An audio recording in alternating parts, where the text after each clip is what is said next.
필리핀은 2014년부터 17년까지 FA50 12대를 샀는데 이번에 추가로 12대를 구매를 한 겁니다. 이 의미가 남다른 게 올해 카이 최초의 고정익 수출입니다. 에어 리퓨얼링 기능, 공중급유 기능이라는 것이 새로 생겼다고 합니다. 필리핀 입장에서는 좀 속내가 있어요. 네, 제가 개인적으로 취재해본 결과 이재명 정부는 이제 제가 생각했던 거 이상으로 이제 방산에 대해서 좀 많이 관심을 가지고 있어요. 제가 이거는 이제 처음 말씀드린 건데, 이런 절충기업 중에서 가장 유리한 그 기업, 우리나라 방산 기업이 있습니다. 미국군이 원하는 무기를 공급하고 이렇게 된다면 이 방산 수출과 수출 전망이 엄청 뻥튀기가 될 수 있는 겁니다.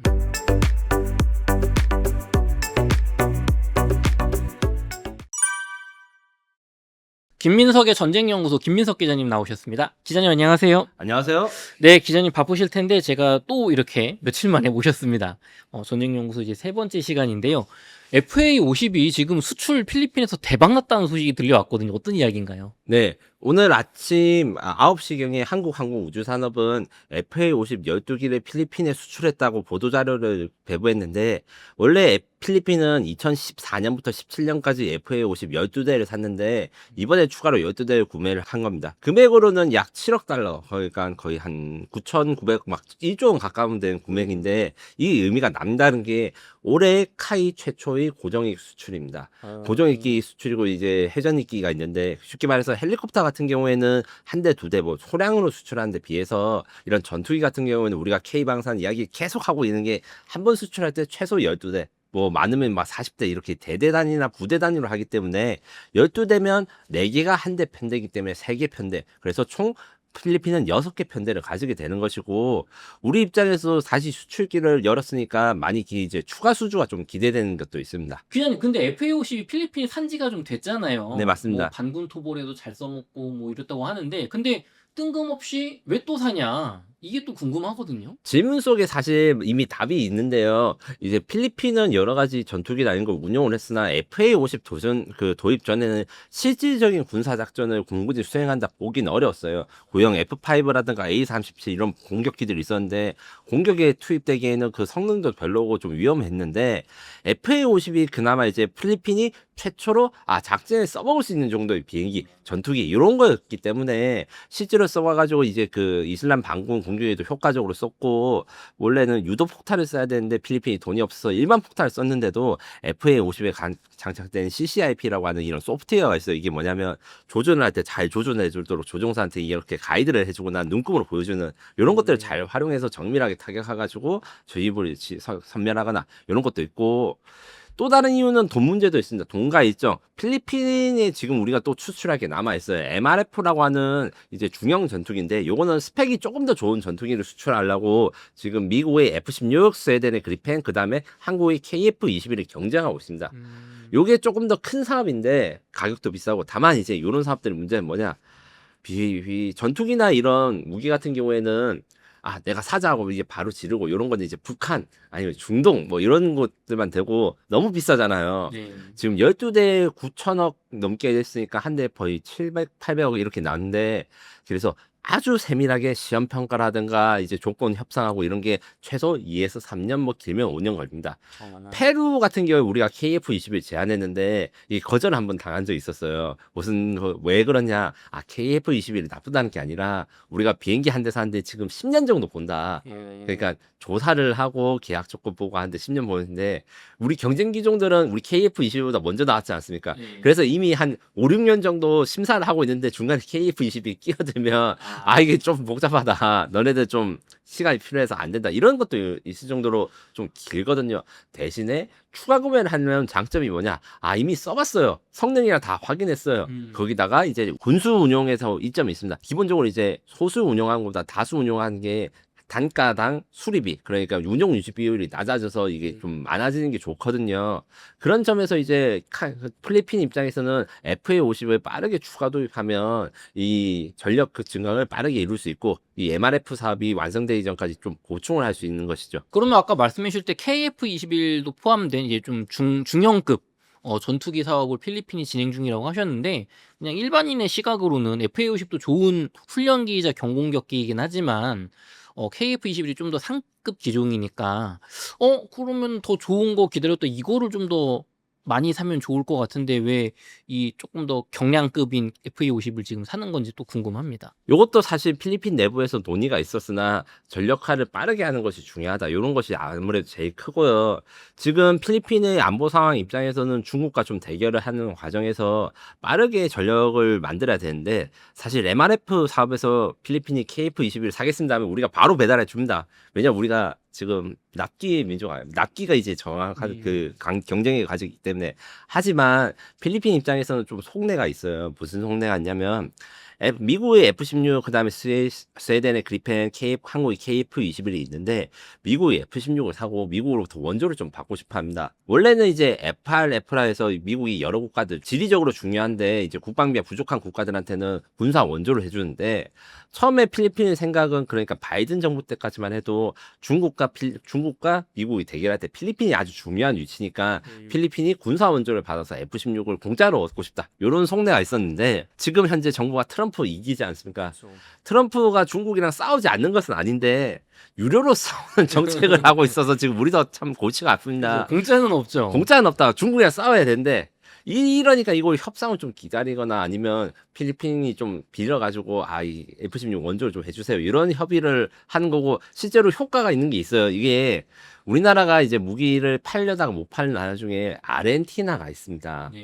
FA50이 들어가는 영국제 장비가 수출이 안 돼가지고 아르헨티나에 수출이 안 된 게 있는데 그 아르헨티나 대통령이 이제 아르헨티나판 트럼프예요. 생긴 것도 비슷하고 막 그 전기톱 퍼포먼스 같은 거 하시는 약간 그런 스타일의 분이신데 그분 저 코인판에서 되게 안 좋아요. 진짜 그 얼마 전에 사고가 있는데 알트코인 이상한 거 만들어서 해먹어가지고 아주 나쁜 분입니다. 그분. 근데 그분이 트럼프를 따라하니까 F-16 중고를 원조를 해줘요. 이래가지고 필리핀 입장에서는 자기가 정치적으로 좀 계산을 하고 협상을 하면 이게 한국이나 스웨덴의 들레를 위해서 F-16을 받고 싶어하는 솔직한 그게 필리핀에 있는데 잘 되지 않을 것이고 저는 이제 트럼프가 필리핀한테까지 그렇게 공짜로 주는 일은 없다. 일단 중고 F-16 자체가 이번에 다음번에 설명한 이제 우크라이나나 이런 데 지원이 필요하고 해서 그러니까 요런 여러 가지 결정이 있으니까 쉽게 MRF 사업에 대해서 승자를 결정하지 못하고 우리 FA50도 먼저 샀는데 우리한테는 딱히 나쁠 게 아닙니다. 왜 나쁠 게 아니냐면 이 상황에서 이제 취소하고 그냥 미국 F-16 원조를 받았으면 아예 그냥 수출기를 막히는 건데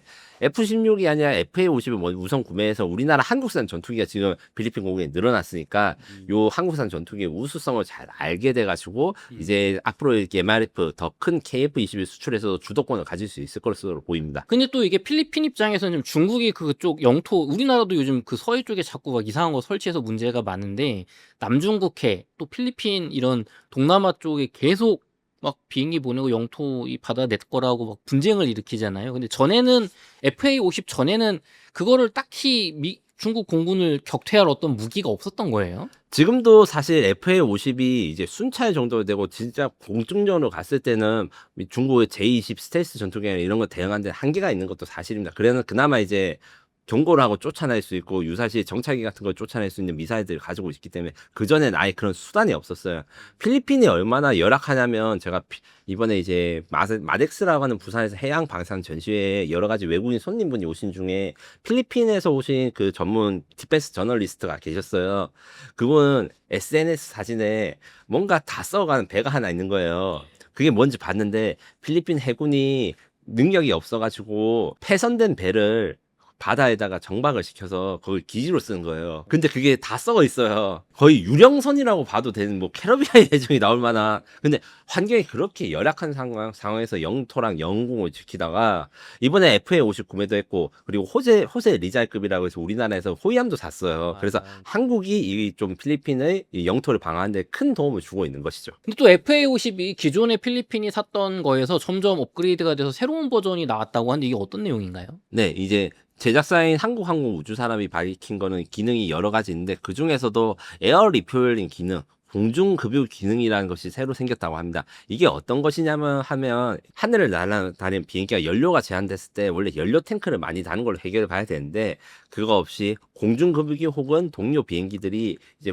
하늘을 나는 상태에서 급유를 해준 거예요. 하늘을 나는 주유소라고 하는 공중급유기는 대한민국이 이제 A330 시그너스 뭐 미국이 KC-46 뭐 이런 것들이 있는데 아직 필리핀은 그런 급유기가 없다가 지금 C130이라는 걸 개조해가지고 급유를 하고 이렇게 되면 FA50이 단점이 항속거리가 짧습니다. 왜냐하면 작은 비행기이기 때문에 멀리 나가지 않아요.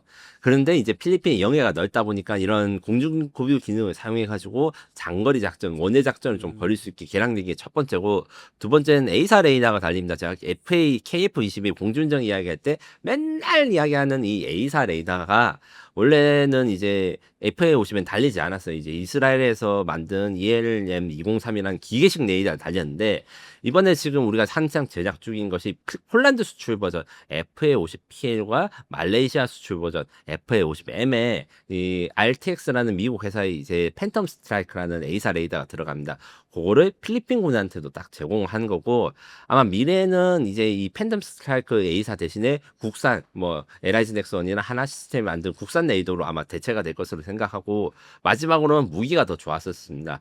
그 공대공 무기를 AIM-9M 사이드와인더라는 단거리 공대공 미사일을 가졌는데 이번에 AIM-9X 슈퍼 사이드와인더를 가지게 돼 있고 요 같은 경우에는 헬멧의 방향과 이제 미사일이 연동은 돼서 쏘고 난 다음에 내가 적기가 이제 막 기동을 할 거 아니에요. 탑건처럼 막 회피 기동을 하면 조종사가 이 헬멧을 도는 방향으로 미사일이 이렇게 갑니다. 낙원도 되고 요런 식으로 해서 고기동 표적을 잡을 수 있는 이 공대공 미사일 그다음에 제이담이라 해가지고 GPS 정보를 이용해서 GPS를 통해서 정확하게 하는 정밀 유도 폭탄을 지금 필리핀이 처음으로 가지게 되는 것이죠. 그럼 이 미사일이 참 중요한데 과거에는 미사일 기존 거는 사정거리도 짧았을 거고 쏘면은 얘가 알아서 추적하지만 한계성이 좀 있는 거예요? 네, 기본적으로 이제 기동 성능이라든가 아니면 추적 성능 이런 게 있었는데 아무래도 이제 탑건 2가 아주 교보제라고 할 수 있는데 뭐 미사일을 쐈을 때 이제 CMDS라 해서 체프 플레어 디스펜스라 그래서 이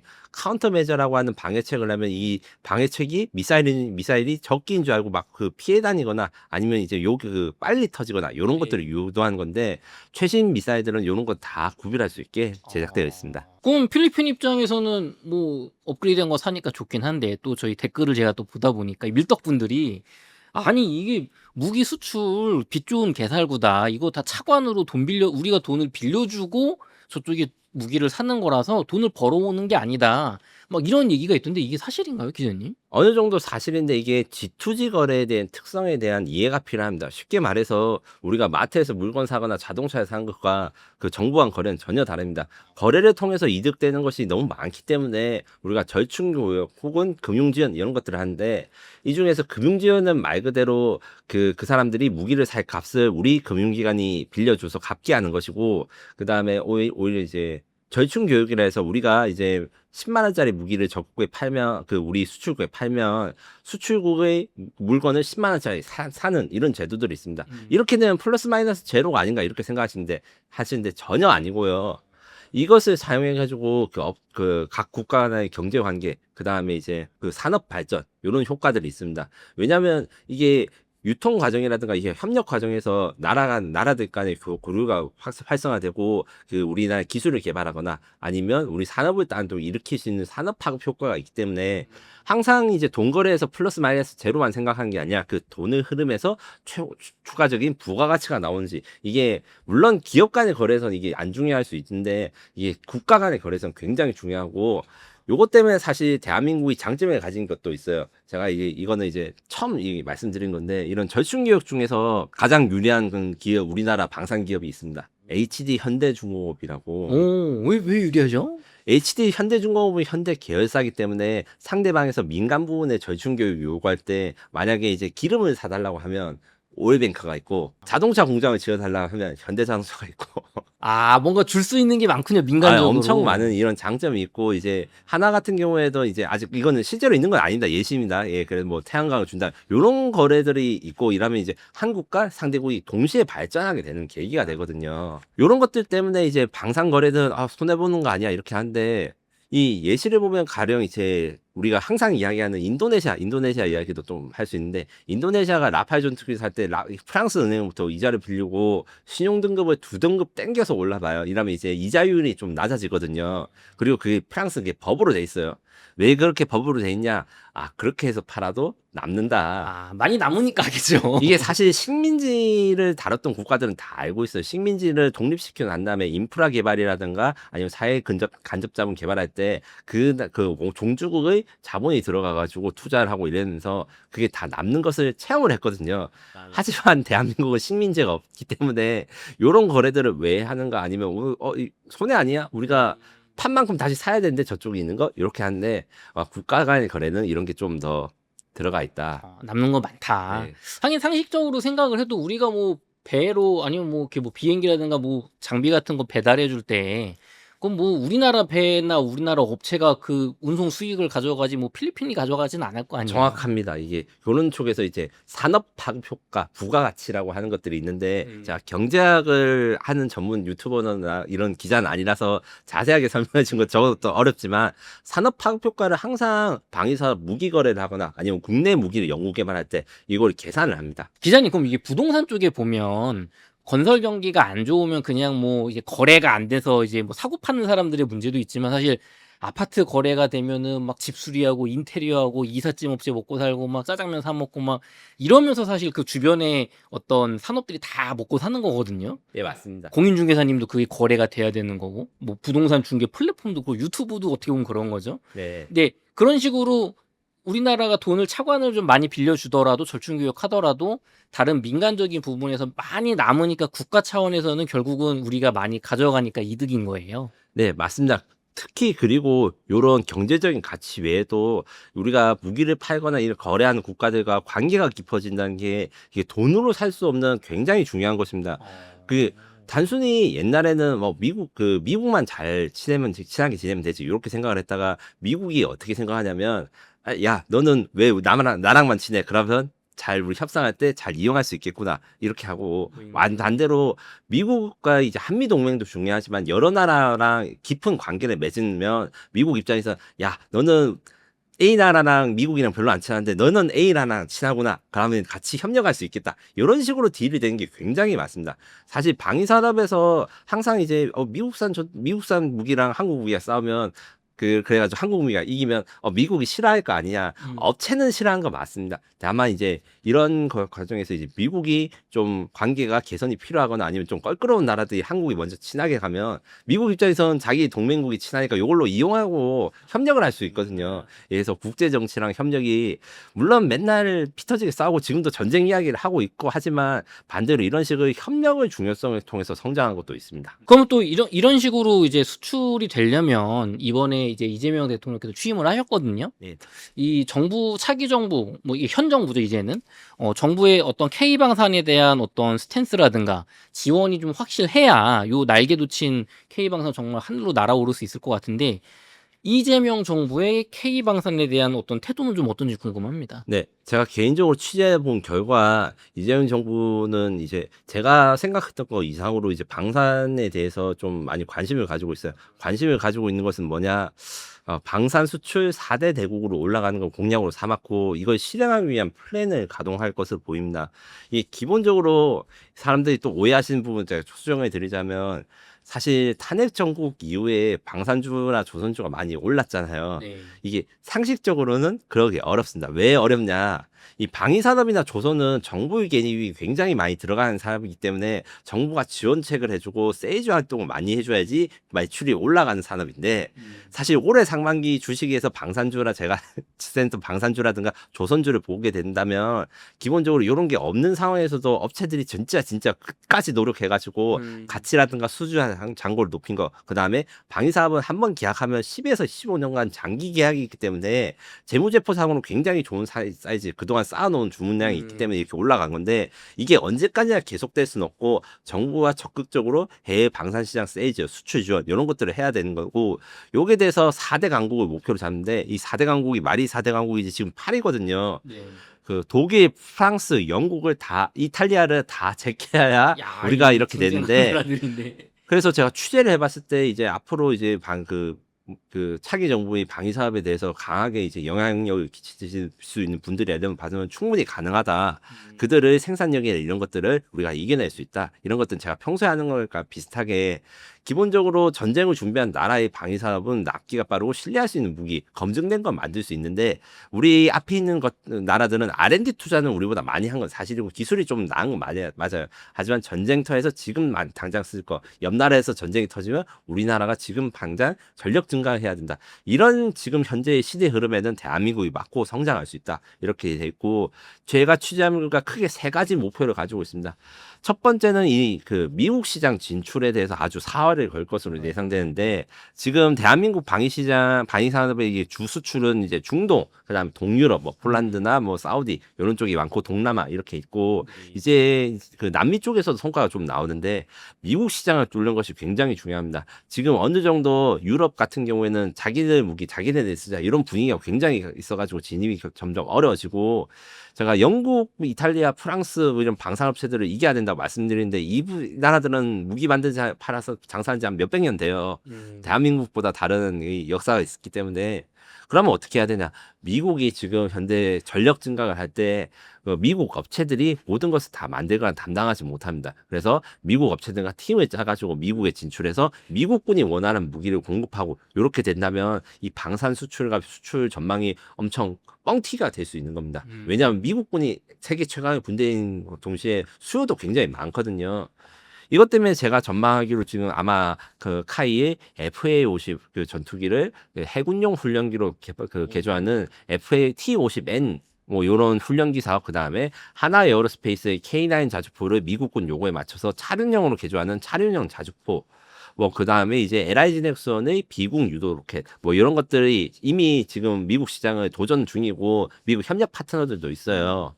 그리고 미국이 아마 협상을 잘하거나 이렇게 하면 미국의 방산 스타트업들이 요새 잘 나가는 게 있습니다. 팔란티어는 다들 아실 거고 네. 팔란티어가 HD 현대중공업이 이미 협력을 해가지고 무인 수상함을 만들고 있거든요. 드론보트를 하드웨어를 만들 능력이 없으니까 이 외에 팔란티어의 형제 회사라고 할 수 있는 안드레 같은 경우에도 안드레의 그 스타트업, 방산 스타트업이라서 여러 가지 무기라든가 감시 장비 만들 때 한국과 협력하는 것 이런 것들을 모색하기 위한 MOU도 사실 맺었습니다. 그래서 이런 것들이 발달되고 나면 이제 미국 시장 진출 되면 이제 또 다른 퀀텀 점프를 할 수 있는 계기가 될 것이고 맨날 MRO 이야기 조선 전문으로 하신 분들도 아마 MRO 이야기를 계속 하시는데 MRO를 좀 확대하고 발전시켜야 된다. 지금 현재 MRO가 잘 되고 있어요. 잘 되고 있는데 이 비전투 뭐 보급함 수송함 이런 것 중심이고 전투함으로 하려면 이게 제가 좀 알아본 결과 이제 트럼프 대통령과 차기 대통령이 딜을 해야 된다고 합니다. 왜냐하면 대통령령으로 해결돼야 되는 제도적 장벽이 있대요. 그런 게 된다면 지금 현재 중국 해군이 점점 커지고 있고 미국의 조선 사람이 형편없이 늦어지고 있어서 미국 그 전투함들 MRO가 너무 힘들거든요. 어떤 게 있냐면 미국의 본업 리처던 화재 사건이 있습니다. 무슨 말이냐면 지금 MRO가 뭐야 하는데 쉽게 말해가지고 해군 다니신 분은 딱 아는데 수리하고 유지하고 그 다음에 오버홀을 하는 겁니다. 오버홀은 부품을 다 분해해가지고 다시 조립해서 이제 새 것처럼 만드는 그런 고도의 수리 혹은 단순히 이제 그 땜빵 난 부분을 메꾸거나 아니면 엔진을 교체하거나 이런 것도 다 들어가는 수리의 모든 것을 다 MRO라고 하는데 이 함정 MRO가 굉장히 힘들어요.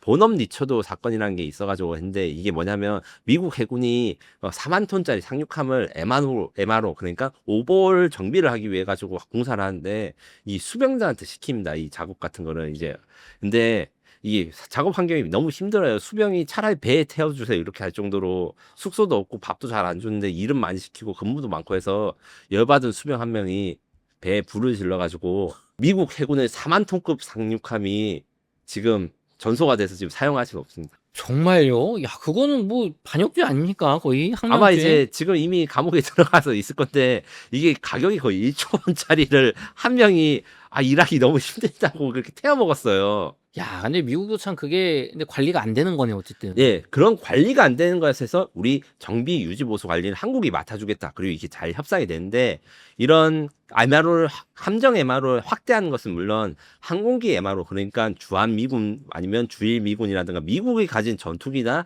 공격기 헬기 같은 것들을 한국에서도 MRO 하는 것도 해서 고도해야 됩니다. 마지막으로 이게 방산 클러스터라고 하는 사업들이 좀 발전돼야 되는데 이게 무슨 사업이냐면 이 산업단지 개발할 때 할 때 대한민국 방위사업들은 각 지역별로 강점이 있어요. 가령 구미 같은 경우에는 유도무기, 미사일 공장이 많고 창원은 다들 아시다시피 탱크나 자주포의 공장이 많아요. 사천에는 비행기를 만들고 여기서 큰 업체 우리가 흔히 말하는 주식 이야기할 때 하나에어로스페이스, 뭐 현대 로템, 카이 뭐 이런 거 말고도 이 회사들의 협력사들도 같이 발전해야 되고 이 발전을 지원해 주는 게 이제 클러스터 산업단지 육성 사업인데 이게 사실 올해 끝나고 원래는 이거 끝나고 다시 안 할 사업이었는데 그렇게 하네 지금까지 한 게 너무 아깝기 때문에 다시 육성을 하고 이렇게 되면 어떤 장점이 있는가? 중소기업이 능력이 좋아지면 기본적으로 수출 경쟁력이 생깁니다. 왜 생기냐면 아직도 대한민국 무기들은 미국이나 아니면 이탈리아에서 수입하는 부품들이 좀 있어요. 그런 부품들이 지금은 단가가 싸더라도 걔들이 언제 가격 올릴지도 모르고 그 다음에 그 공급이 불안정해지면 납품을 못 합니다. 우리는 이제 다 만들어 놨는데 그것만 붙이면 되는데 그런 식으로 손해를 보는 걸 이제 해결할 수 있기 때문에 전체적인 우리 방산의 그 체질 개선이 된다고 하는 것이죠. 완전 국산화. 네, 예, 완전 국산화 혹은 수출 경쟁력 강화 이렇게 부르는데 요거 세 개를 해결해야 되는 게 이제 차기 정부에 대한 방산 과제이자 목표이기도 하고 이게 잘 진행된다면 저는 사실 아직도 긴가민가해요. 와, 우리가 영국, 프랑스, 독일, 이탈리아를 제낀다고? 이런 거 있는데 아마 계획대로 잘 진행된다면 목표가 꿈은 아니다. 그리고 당장은 아니더라도 앞으로 대한민국 방위사업의 체질을 혁신적으로 바꿀 수 있는 계기가 될 것이다. 이렇게 생각합니다.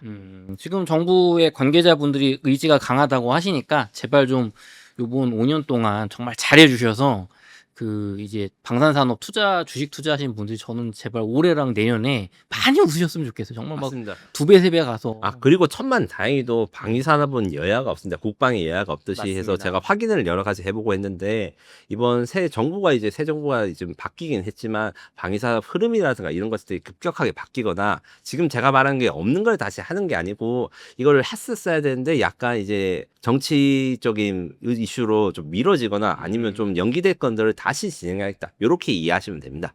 잘 돼서 많은 분들이 좀 웃으셨으면 좋겠습니다.